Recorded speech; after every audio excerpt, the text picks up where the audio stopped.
আসসালামু আলাইকুম প্রিয় দর্শক, আজকে একটা নতুন পার্টির জন্ম হয়েছে।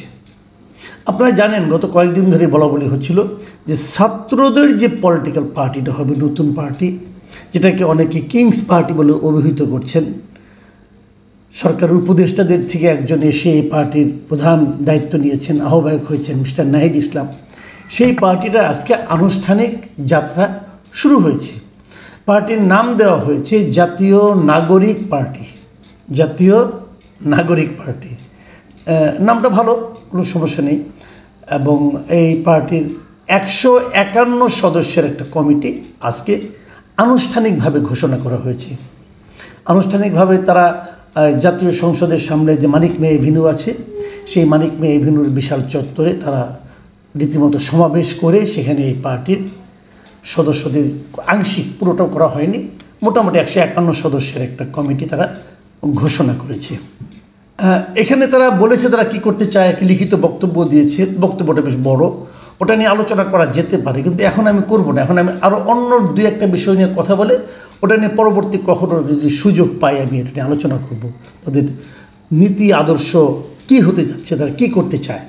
তো এই যে 151 কমিটির কে কোন দায়িত্ব পেলেন আমরা এগুলো আগেই জেনেছি, তবু আবার বলি মোটামুটি আগের মতোই আছে। দু একটা জায়গায় একটু চেঞ্জ হয়েছে, দু একটা জায়গায় গ্যাপ ছিল, সেগুলো পূরণ করা হয়েছে। নাহিদ ইসলাম যথারীতি আহ্বায়ক হয়েছেন, আক্তার হোসেন তিনি এটা সদস্য সচিব হয়েছেন। এর বাইরে রয়েছেন জ্যেষ্ঠ যুগ্ম আহ্বায়ক পদে রয়েছেন সামান্তা শারমিন ও আরিফুল ইসলাম আদিব। আর জ্যেষ্ঠ যুগ্ম সদস্য সচিব হয়েছেন দুজন, একজন হলেন তাসনিম জারা ও নাহিদ সরওয়ার নিভা। আর মুখ্য সংগঠক হচ্ছে দুটো, একটা দক্ষিণাঞ্চলের জন্য, একটা উত্তরাঞ্চলের জন্য। আমি আসলে বুঝিনি দক্ষিণাঞ্চল উত্তরাঞ্চলটা কি, মানে পুরো দেশটাকে তারা উত্তর দক্ষিণে ভাগ করেছে, এটা হতে পারে। পূর্বাঞ্চল পশ্চিমাঞ্চলও হতে পারতো, কেন দক্ষিণাঞ্চল উত্তরাঞ্চল আমি জানি না। তা এর দক্ষিণাঞ্চলের মুখ্য সংগঠক হয়েছেন হাসনাত আবদুল্লাহ এবং উত্তরাঞ্চলের মুখ্য সংগঠক হয়েছেন সার্জিস আলম। আর এর মুখ্য সমন্বয়ক পদে রয়েছেন নাসিরুদ্দিন পাটোয়ারি। আর জ্যেষ্ঠ যুগ্ম মুখ্য সমন্বয়ক রয়েছেন আব্দুল হান্নান মাসুদ। এই হলো পার্টির অবস্থা। এই পার্টির বিকাল 4:15 দিকে শুরু হয়েছে অনুষ্ঠানমালা, এবং তারপর থেকে এখানে অনেকে বক্তৃতা দিয়েছেন।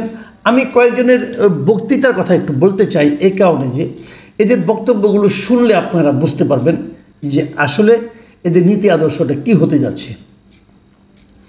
যেমন নাহিদ ইসলাম যিনি আছেন, তিনি যে বক্তব্য দিয়েছেন, আমি একটা পত্রিকা থেকে তার হেডলাইনটা নিয়েছি।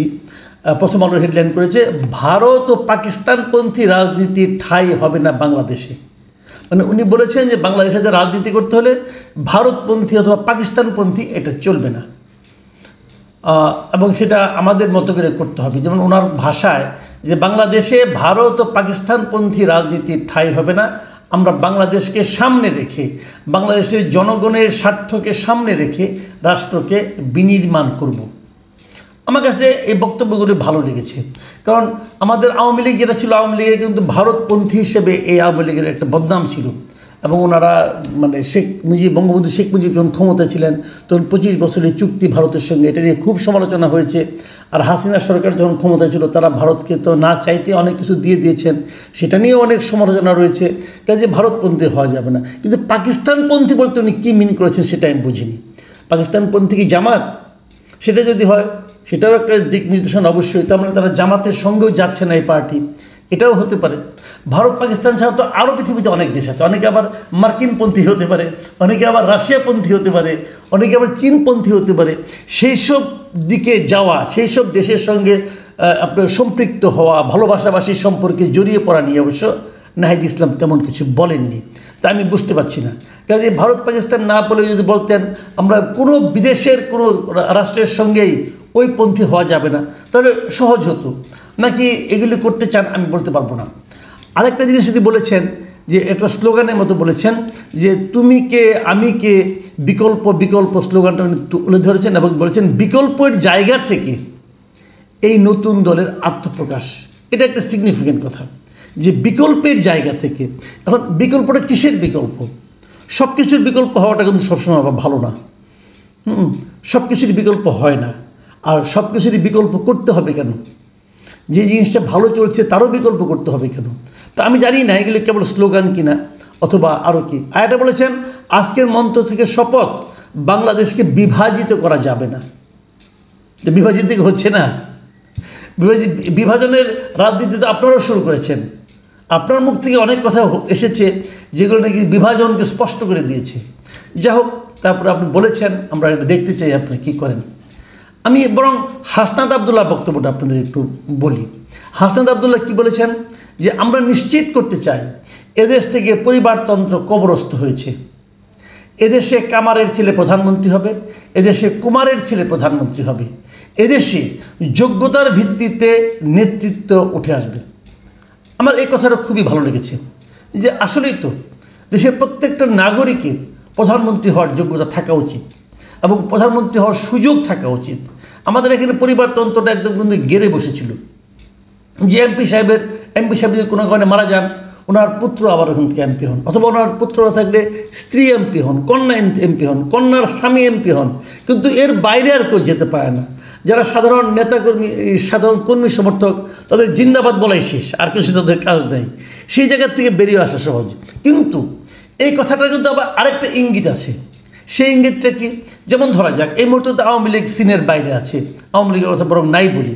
যদি আমি বিএনপির কথা ধরি, বিএনপিতে তো যিনি দায়িত্বে আছেন এই মুহূর্তে তারেক রহমান, উনি তো সাবেক প্রধানমন্ত্রীর পুত্র। তাহলে কি পরিবারতন্ত্রের কবরস্থ হয়েছে? উনি বলতে যাচ্ছেন হয়েছে, মানে হয়ে গেছে, কিন্তু উনি করবেন না, হয়ে গেছে। উনি এটাকে আরও নিশ্চিত করতে চান। তার মানে উনি কি তারেক রহমানের মানে এই যে পরিবারতন্ত্র, বিএনপির যে পরিবারতন্ত্র যেটা আছে মূল নেতৃত্বে, সেটার কবরস্থ হয়ে গেছে বলে উনি দাবি করছেন? সেটা কি আসলে বাস্তবতা কি তাই? তারেক রহমান তো বিএনপির কাছে বিতর্কের ঊর্ধ্বে থাকা একজন নেতা, এবং উনি ঠিক উনি পরিবারতন্ত্র হিসাবেই এসেছেন, প্রধানমন্ত্রী পুত্র হিসাবেই উনি দায়িত্বে এসেছেন, এতে কোনো সন্দেহ নাই। কিন্তু এতদিনে ওনার যে অবস্থান দলের মধ্যে এবং নানাভাবে দলকে যেভাবে পরিচালনা করেছেন, এতে কিন্তু ওনার নেতৃত্ব নিয়ে কিন্তু কোনো প্রশ্ন আর নেই। তারপরেও এটা যদি মানে সাবেক প্রধানমন্ত্রীর পুত্র হওয়ার অপরাধে যদি ওনাকে কবরস্থ করতে হয় ওনার নেতৃত্বকে, সেটা অবশ্য অন্য প্রসঙ্গ। আমি জানি না দেশের মানুষ কী ভাবে, হাসনাত আবদুল্লাহর মতোই ভাবে নাকি অন্যভাবে ভাবে, এটা হয়তো সামনে আমরা টের পাব। আর এই যে কথাগুলি বলা হয়েছে, আমি আর বেশি বলি না, অনেকে অনেক কথা বলেছেন, আর বেশি কথা বলার দরকার নেই।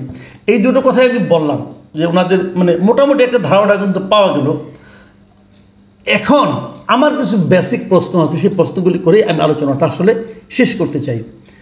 আমার বেসিক প্রশ্ন হলো, আমি অনেককে আমি নিজে ওখানে যাইনি, অনেক লোককে আমি জিজ্ঞাসা করেছি যারা গিয়েছিলেন, যারা দেখেছেন। আমি একজন লোককে জিজ্ঞাসা করছি যিনি আশেপাশেই থাকেন, উপরে কোনো একটা ভবন থেকে দেখেছেন মিটিংটা, পুরো মিটিংটার। আমার প্রশ্নটা ছিল যে কত লোক এসেছিল এই মিটিংয়ে। বলা হয়েছিল কালকে যে 2 লাখ লোক আসবে সারা দেশ থেকে। হ্যাঁ, সারা দেশ থেকে লোক এসেছিল, বাস ভর্তি করে লোক, বাস এসেছিল, অনেকগুলি বাস এসেছিল, বিভিন্ন জেলা থেকে বাস এসেছিল। তো ভর্তি করে এটা বলতে পারবো না, তবে লোক সংখ্যা কত হয়েছিল। আমাকে একজন বললেন 50 থেকে 70 হাজার লোক এসেছিল। আবার অনেকে বললেন না, এটা 70 থেকে 80 হাজার হতে পারে। আমি ধরে নিচ্ছি 1 লাখ লোক এসেছিল। 2 লাখ বলেছিল, 1 লাখ লোক এসেছিল। কারা এসেছিল সেখানে? আমি যেটা দেখেছি এটা খুব ইতিবাচক একটা বিষয়। ইয়াং জেনারেশনের প্রচুর লোক এসেছিল, ঢাকার ভেতর থেকে অনেক লোক এসেছিল, যারা নাকি ইয়াং, তাদের মধ্যে একটা নতুন প্রত্যাশা নিয়ে তারা এখানে এসেছিল। এটা আমি মনে করি এটা খুবই ইতিবাচক একটা লক্ষণ, যে ইয়াং জেনারেশন যারা একসময় রাজনীতি বিমুখ ছিল, তারা রাজনীতির দিকে ঝুঁকছে। এটা আমি মনে করি খুবই ইতিবাচক। ইয়াংদের যে এই দলটা রাজনীতির দিকে আনতে পারছে, এটা আমি মনে করি খুব একটা পজিটিভ দিক। আমার শেষ প্রশ্ন, এই প্রশ্নটা আমি করতেই চাই, মানে এই দল কিংস পার্টি কি না পার্টি, এটা আমি আরেকদিন বলবো, ওইটা আমার শেষ প্রশ্ন নয় এই মুহূর্তে আমার যে প্রশ্নটা খুব জরুরি আমার কাছে, আমি মনে করি এই প্রশ্নের উত্তর দিতে পারা না পারার উপর এই দলটা নিয়ে আমার মূল্যায়নটা অনেকাংশে নির্ভর করবে।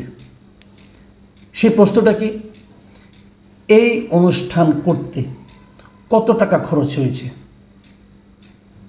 আমি যদি 1 লাখ লোক ধরি, 1 লাখ লোকের একটা সমাবেশ করতে ঢাকা শহরে কত টাকা খরচ হয়?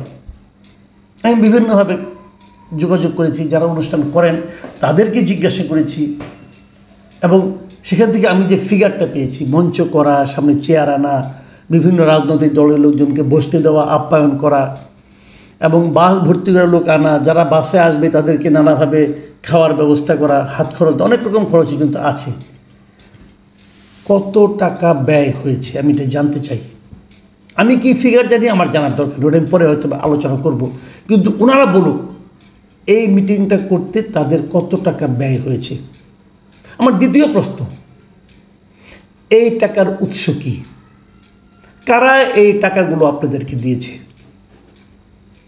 যদি আপনাদেরকে কোনো অসৎ, আপনাদের তো নিজেদের টাকা নেই, এত টাকা থাকার আপনাদের কোনো কারণ নাই, কারণ আপনাদের মূল লিডার আহ্বায়ক নাহিদ ইসলামের ব্যাংকে আছে মতো 1 লাখ টাকা, উনি তো আর দেনা করবে না, তাহলে টাকাটা কোথেকে আসলে রে ভাই? আপনারা কেউ জমিদারের পুত্র না। হাসনাত আব্দুল্লাহ তো বলেছে কৃষকের পুত্র যাতে নাকি প্রধানমন্ত্রী হতে পারে, কাজে এখানে মানে বিশাল বড়লোকের কোনো পুত্রকন্যা আছে বলে আমার কাছে মনে হয় না। টাকাটা কোথেকে আসলো ভাই, এটা আমি জানতে চাই। এই টাকাটা যদি একজন চোরাকারবারি দেয়, একজন অর্থ পাচারকারী দেয়, একজন অসৎ ব্যবসায়ী দেয়, সে কেন দিয়েছে? সে কেন দিয়েছে?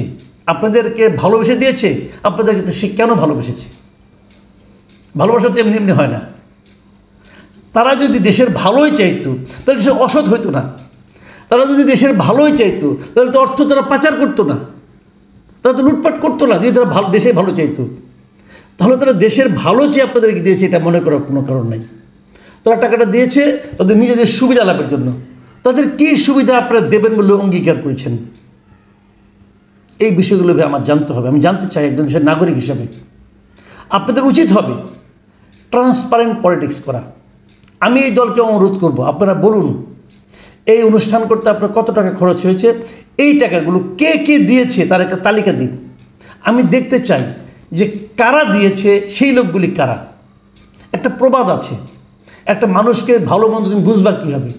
বুঝবা হলে সেইভাবে যে তার বন্ধুবান্ধব কারা এটা দেখে, তারা কার সঙ্গে মেশে, কার সঙ্গে আড্ডা দেয়, কার কাছ থেকে টাকা নেয়, এগুলো দেখি।